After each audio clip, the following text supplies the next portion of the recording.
The American dream does not come to those who fall asleep. The American dream.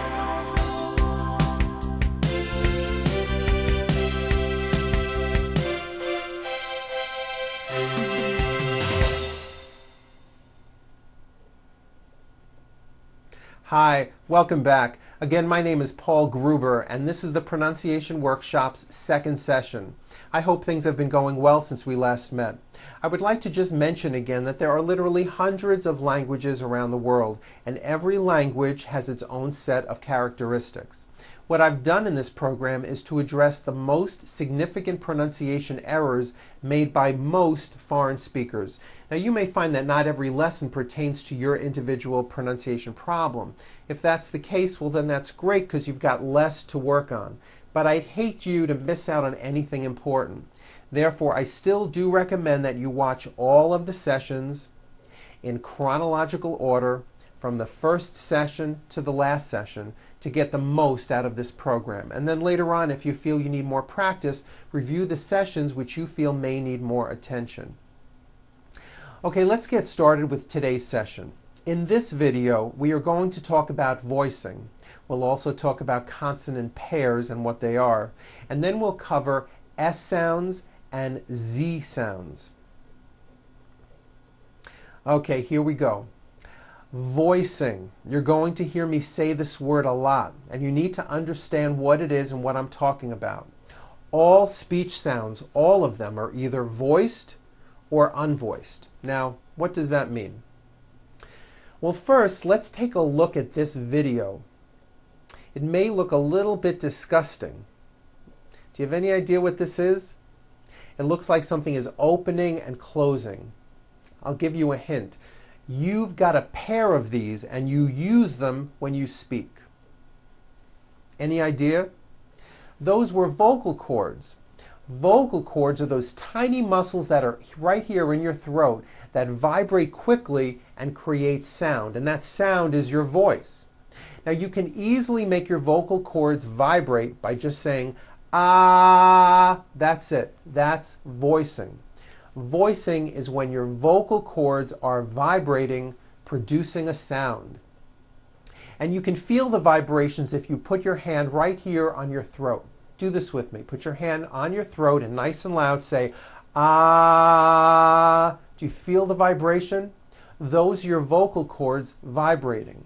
Now, all vowel sounds are voiced. Ah, o, oo, a, e. You cannot produce a vowel sound without voicing it. Nothing would come out. You see? You need voicing. Ah. So all vowels are voiced. Now, consonants are a completely different story. Some consonants are voiced and some consonants are not voiced. And many consonants are what we call paired. So let's talk about paired consonants. Let's look at the sound the letter P makes. P, p, p. That's the sound of the letter P. Are your vocal cords vibrating when you're saying the sound P, p, p, p? You feeling any vibrations in your throat? No, your vocal cords are not producing a sound. So therefore, the P sound is what we call unvoiced because there is no voicing. And this is the sign I'm going to make when there is no voicing. So now let's look at the same sound, the P sound, p, p, p, but this time we'll add voicing by vibrating our vocal cords. Now we won't change a thing with our mouths, we'll keep that the same, we'll just add voicing. So what happens to the P sound? P, p, p, p, b, b, b, b, b. It becomes a B sound. Watch again, P, no voicing, p, p, p, b, b, b, B voicing. B, b. You see that everything here stays the same. The only difference is my vocal cords are either vibrating or they're not vibrating. So we say the P sound and the B sound are paired consonants. They are produced exactly the same way here in your mouth, but the P sound has no voicing and the B sound, b, b, does have voicing. Okay, having said that, let's look at another set of consonants. How about the letter T? What sound does that make? T, t, t. Is that voiced or unvoiced? T, t, t. It's unvoiced. Your vocal cords are not vibrating. T, t. Now don't change a thing with your mouth. Just take the same sound and add voicing. What does that T sound become? T, t, d, d, d, d. Becomes a D sound. D, d, d. So we say that the T sound, t, t, and the D sound, d, d, are also paired consonants.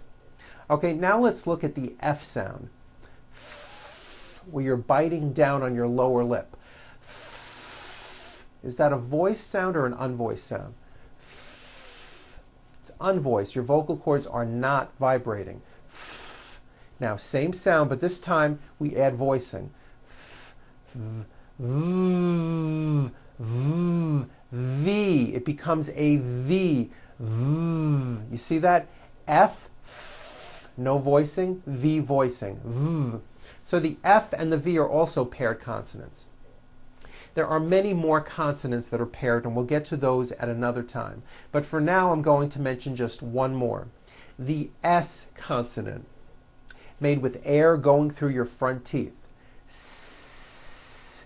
Any voicing going on with the sound? S. No, the S sound is unvoiced. S. Now what would be, if you didn't change a thing, you just added voicing? What would the S sound become? S. Z. It would become a Z sound. Z. So S has no voicing. S. Z has voicing. Z. So we say the S sound and the Z sound are also paired consonants. And this brings us to what I'd like to cover today. S sounds, S, Z sounds, Z, and how they work in terms of word endings. I find that most people who learn English as a second language do not use the proper voicing on S and Z endings. And what happens is it can cause your speech to sound unclear and sometimes may cause you to be misunderstood. I'm going to show you 3 easy rules that will help you pronounce many of these words correctly. This first rule is easy, and this one I know you probably do already. Rule number 1. If the last sound in a word is unvoiced and you're adding an S, well then the S remains unvoiced too.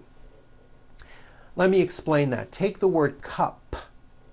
Cup. It ends with an unvoiced P. P, p, cup. P, p. Well then if you add an S to the word cup to make it plural, the S you add also remains unvoiced. So, for example, you have 1 cup or 2 cups. There's no voicing at the end of that word. The S remains unvoiced. 1 cup, 2 cups. That's easy. You already do this. I'll show you another word. Cat. Cat ends with an unvoiced T. T, t. 1 cat, 2 cats. Again, the S ending is unvoiced. Cats. Now this also goes for verbs, like in the verb break. I break. Break ends with an unvoiced K sound. K, k. There's no voicing on that K. So when you put the word in the third person, he breaks, the S you add also remains unvoiced. He breaks. I stop ends with an unvoiced P. P, p. I stop. He stops. Unvoiced S. Stops. Now, as I said, you already follow this rule, and there really isn't anything new to know. But on rule number 2, now this one you probably do not do, so pay close attention to this rule. When adding an S to a word to make it plural, if a word ends with any of these sounds, S, Z, Sh, Ch, or J, as in judge, and don't worry, you really don't need to memorize this. It will become automatic. When you add an S ending, this time we always add the ending is with a voiced Z. Is. It doesn't matter that it's spelled with an S. It's never is, unvoiced, never. It's always is with a voiced Z. Okay, do this with me. Put your hand on your throat because I want you to feel the vibration in your neck and say is Feel that right here. Is. Okay, so let's look at the word page, for example, which ends in a voiced sound. One page becomes two pages with that voiced Z. Two pages. It's not two pages, unvoiced, no. It's two pages with a voiced Z. Even though you spell the word like this, in American English you pronounce the word like this. Pages. You're probably saying, I never knew that. See what you're learning from me? Okay, let's look at another word. In the word bus, for example, bus ends with an S sound. S, bus. So if you make it plural, you're going to add the ending is with a voiced Z. So we've got one bus or two buses. Buses. Two buses. The last sound you hear is that voiced Z. Buses. Next one, lunch. Lunch ends with a CH sound. Ch. So we've got one lunch or two lunch is. Lunches. Very good. Let's do some verbs. Raise, meaning like to raise my hand. Now this word is a bit unusual because even though it is spelled with an S, it's pronounced with a voiced Z. Raise. So we say I raise with a voiced Z ending, and he raises. Raises. He raises his hand. It's voiced. Next one, brush, like to brush my teeth. I brush. He brushes. Brushes. It's a voiced ending. Push. I push. He pushes. He pushes. Very good. By voicing these endings, your speech will become clearer, sharper, and cleaner. Most likely you haven't noticed that American English is spoken this way, but now that I've pointed it out, listen for it when you hear people speak. To an American listener, this makes a very big difference. Okay, here comes the third rule. This one's easy. If a word ends with a vowel sound, all you do is add a voiced Z. It's simple. Let's look at the word tree. The last sound you hear in that word is the vowel E. And remember, a vowel is always voiced. So the word ends in a voiced sound. Tree. So what you want to do if you're going to add an S to a word like this to make it plural is you continue the voicing throughout the whole word and add on a voiced Z. So here we go. You've got one tree or two trees. It's not trees with an unvoiced S. It's trees with that voiced ending. You see that? Another example, the word day. It ends with the vowel sound A. So you have one day or two days. It's not days, unvoiced. It's days with a voiced Z ending. Next one, shoe. One shoe, two shoes. Next is the verb fly, which ends in the vowel sound I. So you've got I fly, he flies. Keep that ending voiced. Flies.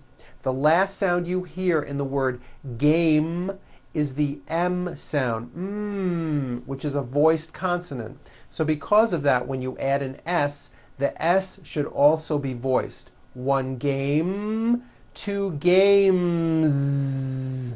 Games. Another word, head, ends with a voiced D. So we've got one head or two heads. Heads. It's voiced. Two heads. Very good. Next word, train, ends with a voiced N. See that? So you've got one train or two trains. Two trains with a voiced Z ending.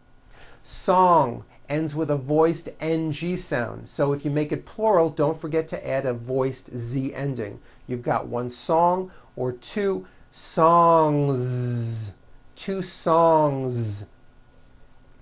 Now, what I just showed you takes some practice to actually incorporate it into your English. But I can tell you from past experience that most of my clients were able to master these S and Z voiced endings in just a few weeks. Okay, now for something else. As you know by now, English is a difficult and a crazy language. All these words that I'm going to show you now are written with an S. However, they are all pronounced with a voiced Z. Why this is, I have no idea, but this is how English is. Here we go. The word is, it's not is on voice, it's pronounced as if it were a Z. Is, this is good. You hear that? Is.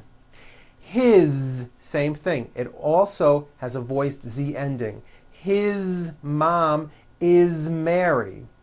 As, you pronounce it with a voiced Z. As the phone rang. Was, which is a very common word.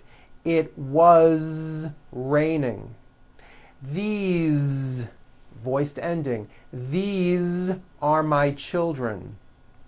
Those are my books. Easy. Again, the S is like a voiced Z. Easy. This is easy. Because, which is another common word, because we were late. Okay, now let's do some practice with reading passages. Each of these has many voiced and unvoiced S and Z sounds. All of the voiced Z sounds you will see are underlined. If you've printed out the training manual using a color printer, you'll notice that the voiced Z sounds are all printed in red. This will help you visually see which sounds should be voiced. I'm going to go slow and exaggerate the sounds. You may just want to listen to me first, then stop the video, practice on your own, and then later on watch this video again and practice it with me. Whatever feels right to you. Now this first one has many voiced Z sounds. Here we go.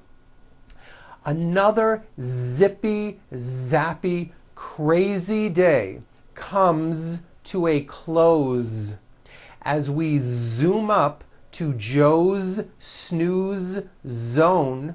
Zoe Jones of Zodiac Zoo plays with her zipper. Very good. Next one. Last week, Jim's brothers were picked to represent their country in the Olympic Games. Two of the brothers were swimmers, while the other two were long-distance runners.